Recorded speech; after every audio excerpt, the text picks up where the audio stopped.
সুতরাং এই প্রথম পরিচয়। রাধারানী কেমন শাম তা দেখেননি, তার কোথায় বাস, কেমন দেখতে তাও জানেন না, অথচ এই রতি তার হৃদয়ে এসে আর নিজের পরাক্রম প্রকাশ করেছে। ললিতা বিশাখা সান্ত্বনা দেন, কিন্তু সেই বেদনা জর্জরিত প্রাণী কোনো সান্ত্বনার পথ নেই। হঠাৎ একদিন ললিতা বিশাখাকে বলছেন, সখীগণ, তোমরা আমার একটু উপকার করবে। সখীগণ বলছেন, দেখো রাধে, আমরা তো সব সময় তোমার নিকটেই আছি, তুমি যা বলছো আমরা তো তাই করছি, তবে এই কথা কেন বলো যে তোমরা আমার কিছু উপকার করবে? বলছে, হ্যাঁ সখী, এই জন্যেই বলছি, তোমরা যদি সে উপকারটি করতে পারো তাহলে আমার কল্যাণ হয়। তো বলো কি করতে হবে? রাধারানী বলছেন, একটা সুদৃঢ় দৃঢ় একটা লতা খণ্ড আমাকে এনে দাও। লতা খণ্ড চাচ্ছ, কি হবে ওর দ্বারা? রাধারানী বলছেন, সেই লতা খণ্ডটি গাছের ডালে বেঁধে আরে আমার গলায় বেঁধে এই নির্লজ্জ প্রাণকে ত্যাগ করো। ললিতা বিশাখা বলছেন, রাধে দেখো, তুমি যদি এই কথা বলো তাহলে আমরা বাঁচবো কি করে? আমাদের জীবনের উপায় কি? আমরা বলছি তুমি ধৈর্য ধারণ করো, তোমার অভিলাষ অবশ্যই পূর্ণ হবে। রাধারানী বলছেন, সখী, অভিলাষ পূর্ণ হওয়ার কোনো কথা নয়।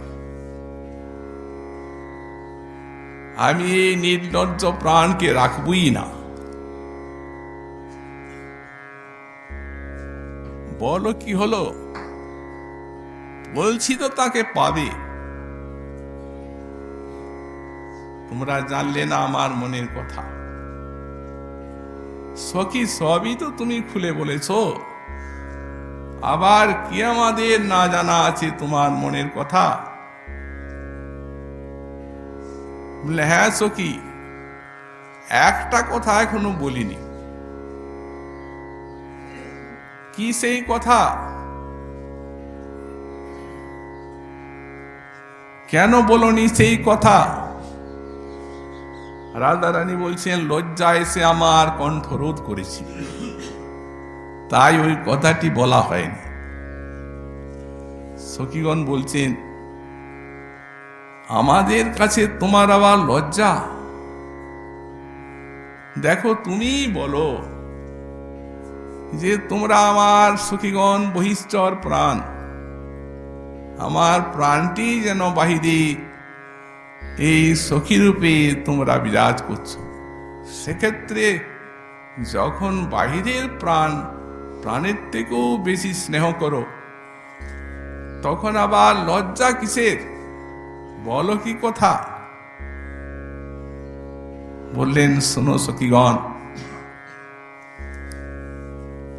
একজনের নাম শুনলাম, হরি কৃষ্ণ নাম একজনের, এই নাম শুনে প্রাণটা বিকল হয়ে গেল, ব্যাকুল হয়ে আর চিত্তটি অবশ হয়ে পড়ল। সখী উনকেও বলেছিলেন, সখী কে বা শুনাইল শ্যাম নাম, আমার কানের ভিতর দিয়া মরমে পশিল গো।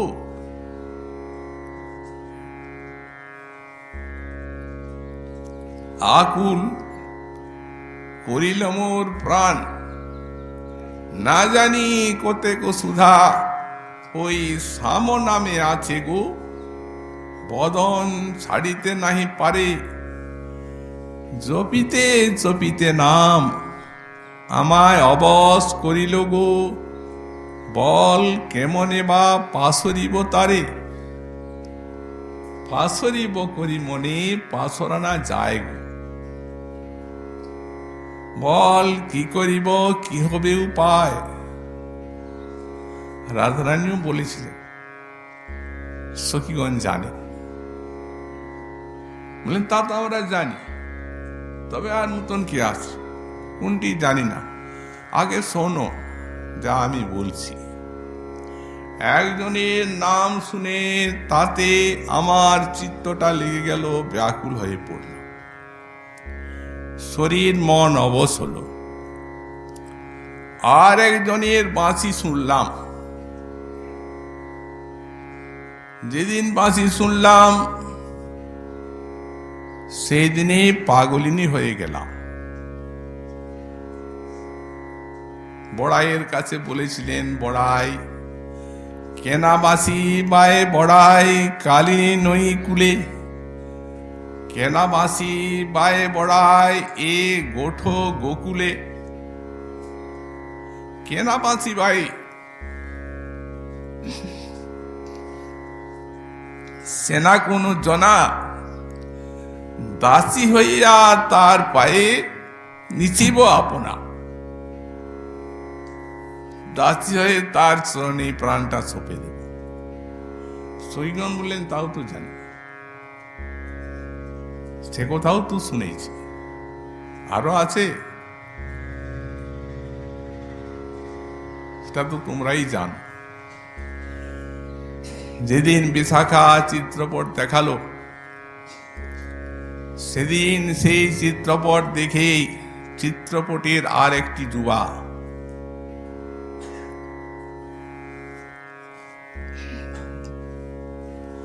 আমার হৃদয় এমন লেগে গেল যে ওকে আর হৃদয়ের থেকে বের করতে পারছি না। তো সুতরাং একটা, দুটো, তিনটা, এই তিনটা পুরুষে যখন আমার এই নির্লজ্জ প্রাণ রতি করলো, ভালোবাসলো, তখন কুলবতী বালা আমি এই প্রাণ রেখে আমার কোনো প্রয়োজন নাই, আমি এখনই প্রাণ ছাড়ব। সখীগণ হাসছেন, বলছেন, রাধে দেখো, এই ব্রজমণ্ডলে একজনই গোবর্ধন তুলেছে, দ্বিতীয় আর কেউ নেই যে গোবর্ধন তুলতে পারে। তো তেমনি সেই গিরিরাজের থেকেও কোটি কোটি গুণ যে তোমার হৃদয়ে ধৈর্য, সেই ধৈর্যকে হরণ করবার জন্য একজনই আছে, সেই শ্রী ব্রজেন্দ্র নন্দন। সে ছাড়া তোমার ধৈর্য হরণ করতে পারে এমন শক্তি অন্য কারো আছে তুমি বুঝতে পারো? অতএব তিনজন নয়, এক। ওই এক যার বাঁচি, তারই নাম আর তারই সেই চিত্রপট, একজন। রাধারানী মনে মনে ভাবছেন, তাহলে তো জীবনটা রক্ষা করার একটা উপায় হলো, যদি একজনই হন। মনে মনে ভাবছেন, তবু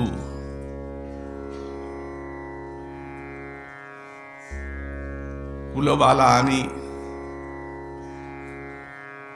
অন্য পুরুষের অতি আমার পক্ষে কি উচিত? অতএব যে কোনো উপায়ে আমাকে তাকে ভুলতেই হবে। ভোলার চেষ্টা করছে, কিন্তু ভোলার চেষ্টা করলে কি ভোলা যায়? নিজেই বলেছেন, যত নিবারিয়েছি তো নিবারণা যায়, আন পথে ধাই মন কানু পথে যায়। অন্যদিকে মনকে দিতে গেলে সেইখানে কৃষ্ণের দিকেই যাচ্ছে। যার নাম না লইব আমি করি অনুমান, পরসঙ্গ শুনিতে আপনি যায় কান। ওই একটা নামের শব্দ শুনলেই কান সেই দিকে চলে যাচ্ছে। এছা রসনামুর কি হইল বাম, যার নাম না লইব রয় তার নাম। এছাড় নাসিকা মুই যত করু বন্ধ, এই তবু তো দারুণ নাশা, সেই পায় সমগন্ধ। দিক রহু এছাড় ইন্দ্রিয়গণ সব, সদা সে কালিয়া কানু হয় অনুভব। চণ্ডীদাস কহে, হেরাই ভালোভাবে আছো, মনের মর্ম কথা কারে জানি পুছো। মহাজন বললেন, এ তো খুব ভালো কথা। মনের মর্ম কথা যদি সেই রব বিজ্ঞ ব্যক্তিকে জিজ্ঞাসা করো তো বুঝতে পারবে। সেই বিজ্ঞ ব্যক্তি পূর্ণমাসী দেবী। রাধার এই অবস্থাটি জেনে আর নান্দিমুখীকে বললেন, দেখো নান্দিমুখী, এই যে বালা, মহা মুনিগণ বিষয়ের থেকে মনটিকে আকর্ষণ করে আর কৃষ্ণে লাগাতে চাচ্ছে। সেই মুনিগণ তো আপনারাই। মুনি মানে কি? মননশীল, যারা ভগবানের রূপ গুণ লীলা মনন করে, স্মরণ করে। তো বসছি আমরা গোবিন্দের লীলা চিন্তা করতে, দুষ্ট মন চলে যাচ্ছে বিষয়ে, আবার টেনে আনা, আবার যাও। গোবিন্দে তো স্থির হচ্ছে না মনটা, তাঁর লীলাতে তো স্থিরভাবে দাঁড়াচ্ছে না। এই জন্যে পূর্ণমাসী দেবী নান্দিরুকে বলছেন, যাকে চিন্তা করার জন্য মুনি ঋষিগণ কত সাধ্য সাধনা করছেন বিষয়ের থেকে মনটিকে তুলে আর গোবিন্দে রাখতে, কিন্তু দুষ্ট মন ও থাকবে না, ও বিষয়েই যাবে। ছুটে ছুটে যায় কেন? তার কোনো স্বাদ পায়নি। তার পূর্ণমাসী দেবী বলেন, কিন্তু এই বালা সেই কৃষ্ণের থেকে মনটিকে টেনে আর বিষয়ে লাগাতে চাচ্ছে, পাচ্ছে না। উল্টো মুনিগণ কৃষ্ণেতে মনটা রাখার জন্য বিষয়ের সঙ্গে করছেন যুদ্ধ, হেরে যাচ্ছেন। আর রাধারানী কৃষ্ণকে ভুলে বিষয়ে মন রাখার জন্য ওই কৃষ্ণের সঙ্গে করছেন যুদ্ধ, হেরে যাচ্ছে, পাচ্ছেন না। দেখো নান্দিমুখী, আরো বলি, যাকে হৃদয়ে চিন্তা করার জন্য বিশ্বের সিদ্ধ সাধক মুনি ঋষি মহান যারা, তারা কত কত সাধ্য সাধনা করছে, সবসময় যাতে ধ্যানে সেই মধুর মূরতিকে পাওয়া যায়, কিন্তু পাচ্ছেন না। অনাদিকালে সব বিষয় চিন্তা, বিষয় দুষ্ট মন দুনিয়াকে হৃদয়ে এনে উপস্থিত করছে, কিন্তু কৃষ্ণের আর দেখা নেই। বললেন, এই বালা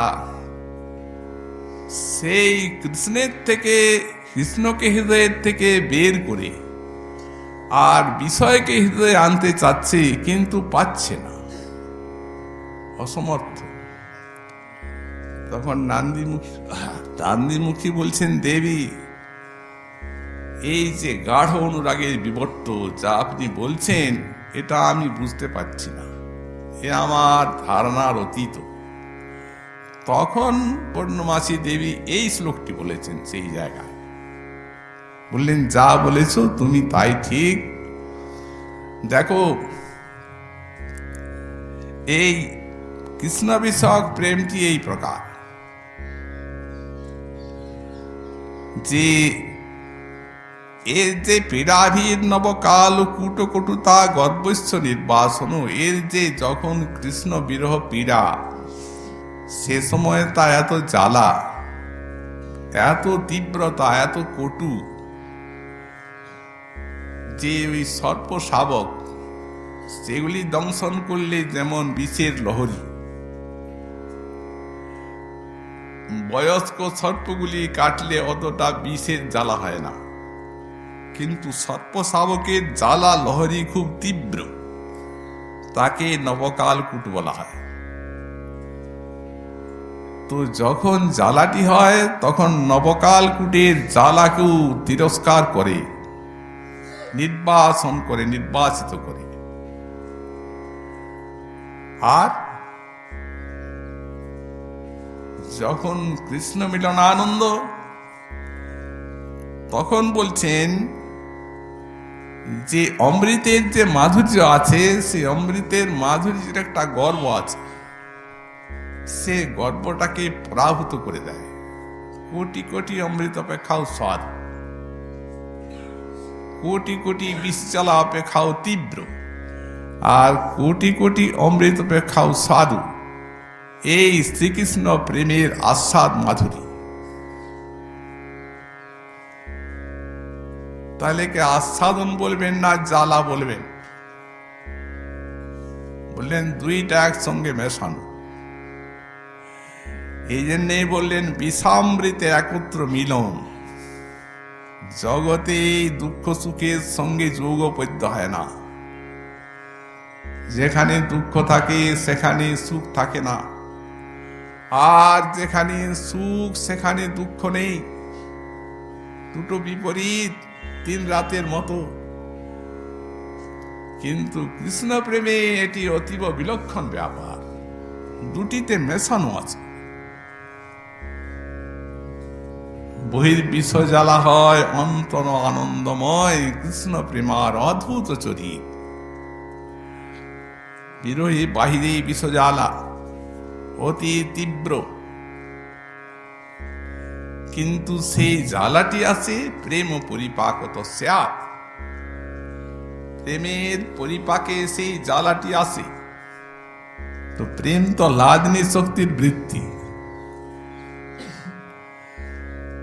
আনন্দ রসপূর্ণ প্রেম, সে প্রেমের পরম পরিপাক দশা মহাভাব।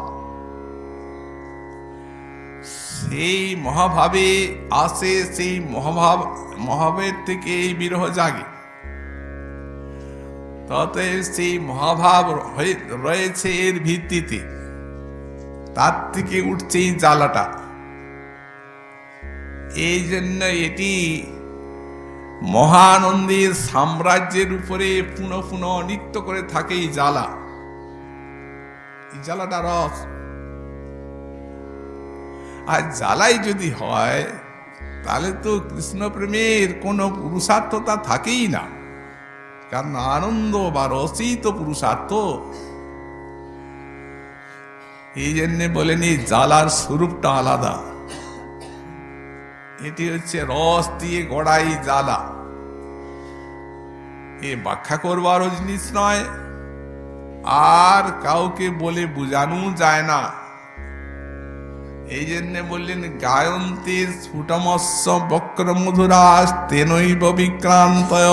বিক্রান্ত মানে প্রভাব। যারা এই প্রেমের অনুভব পেয়েছেন একমাত্র তারাই ওটা বুঝেন। এটি ব্যাখ্যা করে বুঝাবার কোনো উপায় নেই, কেউ পারে না। এই জন্যে গোস্বামীপাদ বললেন এটি হচ্ছে এই প্রেম জনিত অর্থাৎ বিরহ জনিত যে জ্বালাটি, এটি হচ্ছে ব্রহ্মানন্দের থেকে অতি একবারে পরম প্রেমানন্দের পরিপাক। মনোরম, যাদের মনে আছে তারাই বুঝে। ব্রহ্মানন্দের এটা চরমে। ব্রহ্মানন্দ অনির্বাচ্য বলা হয়েছে। যত আনন্দের বিচার আছে এই বিশ্বের সব আনন্দেরই একটা হিসাব আছে, ব্রহ্মানন্দকে ব্যাখ্যা করা যায় না। তো এই ব্রহ্মানন্দের থেকে আবার শ্রেষ্ঠ হচ্ছে ভজনানন্দ। ভগবানের নাম গুণ লীলাতে শ্রবণ কীর্তনে যে আনন্দ আছে, অতএব ব্রহ্মানন্দ অনির্বাচ্য, ভজনানন্দ অনির্বাচ্য তর। ভজনানন্দ তার উপরে, ওটা অনির্বাচ্য তর। তত্র চ প্রেমানন্দ অনির্বাচ্য তম। আর ভজনটি যখন পরিপক্ক হচ্ছে তখন হচ্ছে প্রেম।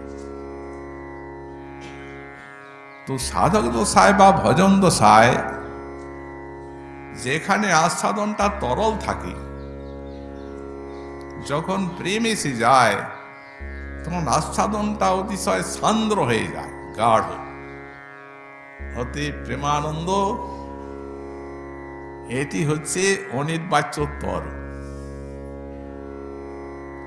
প্রেমানন্দ অনির্বাচ্য তম তত্রাপি এই বিরহার্থী দ্বারা জাত সন কোপি পরম মহা অনির্বাচ্য তমই তথ্য। এটি শ্রী সনাতন গোস্বামী পাদের ব্যাখ্যা। বললেন সে প্রেমানন্দ যখন বিরহার্থীকে ভজন করে, প্রেমের থেকেই তো বিরহ, তো যখন বিরহার্থীকে ভজন করে তখন যে সুখটা হয়, যে আনন্দটা, সেটা পরম মহা অনির্বাচ্যতম। মনে সেটা জানি, ব্যাখ্যা করার বিষয় নয়। তাই যদি না হতো তাহলে এই যে গম্ভীরা লীলা মহাপ্রভু রাধাভাব নিয়েছেন আস্বাদনের জন্য, এর তো তিনটা।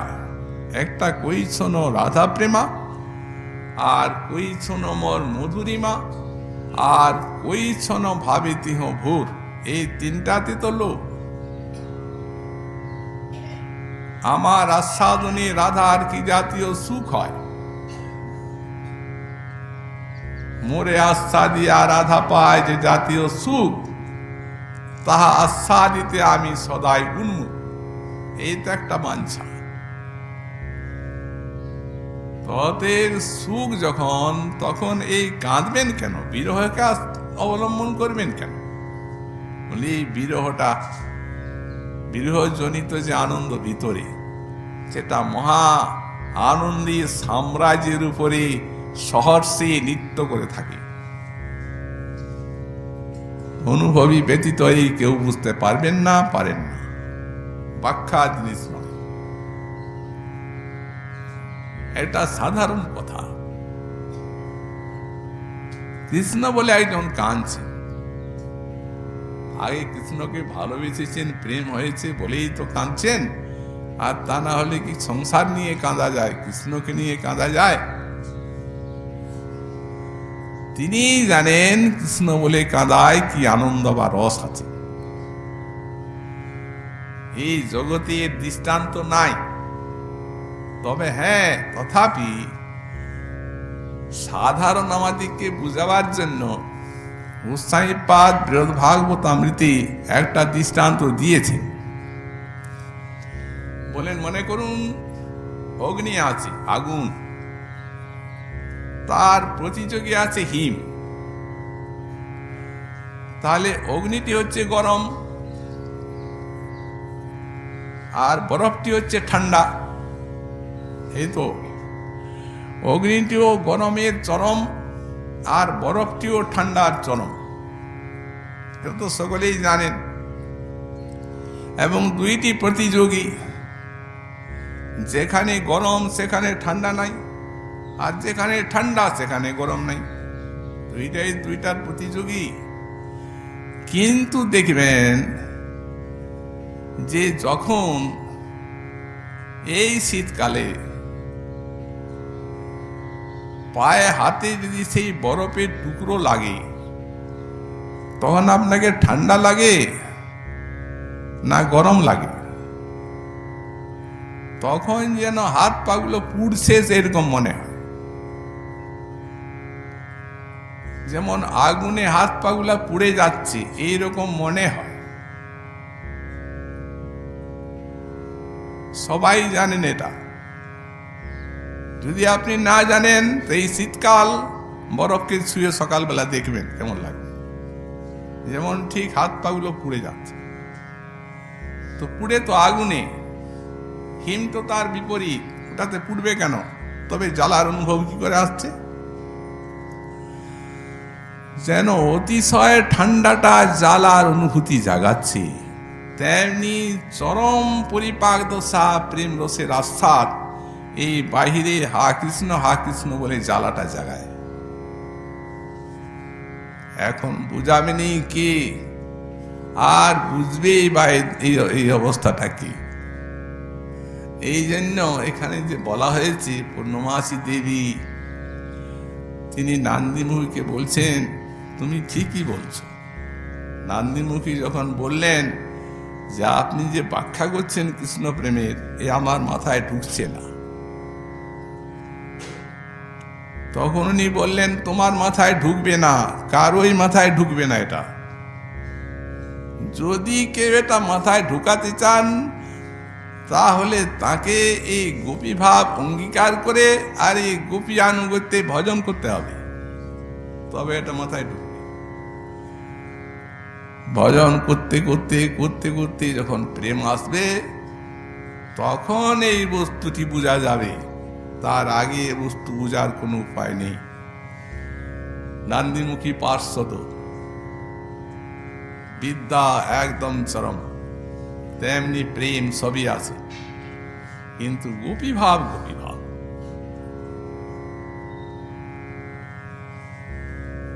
কিন্তু জগৎজীবের এমনি ভাগ্য, সেই যে বস্তুটি দুর্লভ, সেই বস্তু এখন কলিজীবীর সাধ্য সাধনার বিষয় হয়ে গেছে, সকলেই সেই বস্তুকে আস্বাদন করছে। এই জন্যে তো আমাদের শ্রীপাদ প্রবোধানন্দ সরস্বতী লিখলেন যৎপাদাম্বরৈক কণিকাং মূর্ধা নিধাতু নহি প্রাপু ব্রহ্ম শিবাদয়োপি অধিকৃতিং গোপ্যেক ভাবাশ্রয়ঃ সাপি প্রেম সুধা রসাম্বুধি নিধি রাধাপি সাধারণীভূতা বহুব। হে দৈব তুভ্যং নম, হে লীলা শক্তি তোমাকে প্রণাম করি।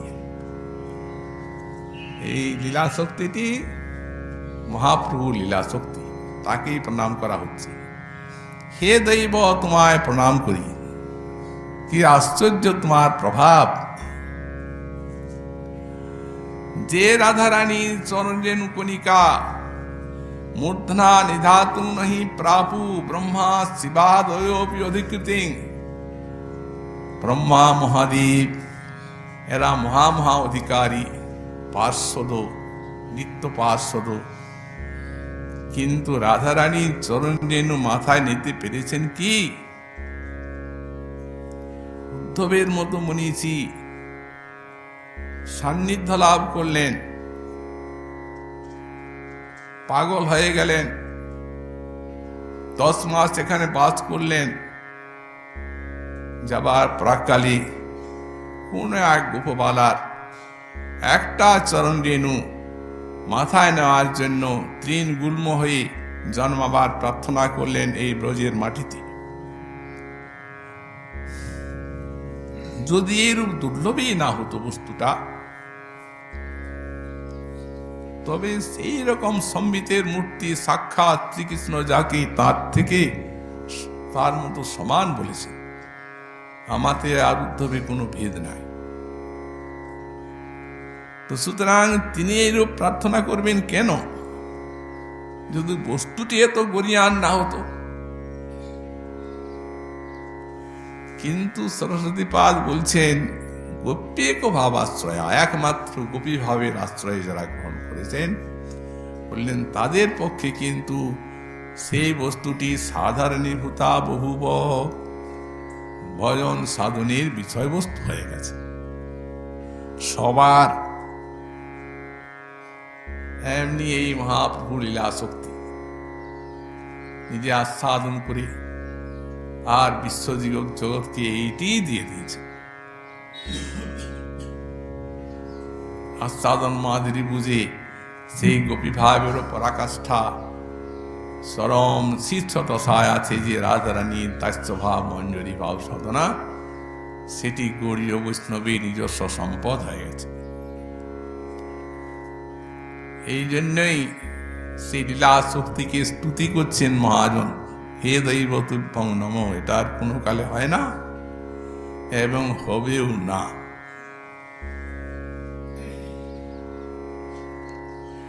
তাই এখানে বললেন তিনি জানেন আর অন্য কেউ জানে না।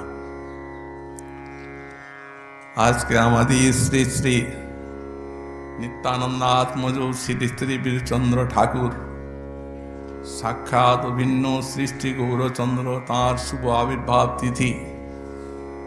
আজকার দিনে প্রত্যেক বৎসরই ওই ব্যাস ঘেরায় শ্রী মাধবেন্দ্রপুরীর সমাধিতে তাঁর বিষয়ে একটি সভার অনুষ্ঠান হয়, তার আবির্ভাব লীলা ওখানে কীর্তন করা হয়। সুতরাং আপনারা সেখানে শুভাগমন করে আর সেখানে অনুষ্ঠানটিকেও সফল করবেন এই প্রার্থনা। আগামীকাল আবার আমরা এরপরে আলোচনা করব। আজকে আমাদের শ্রী শ্রী ভাগবতী কথা এখানেই বিশ্রাম।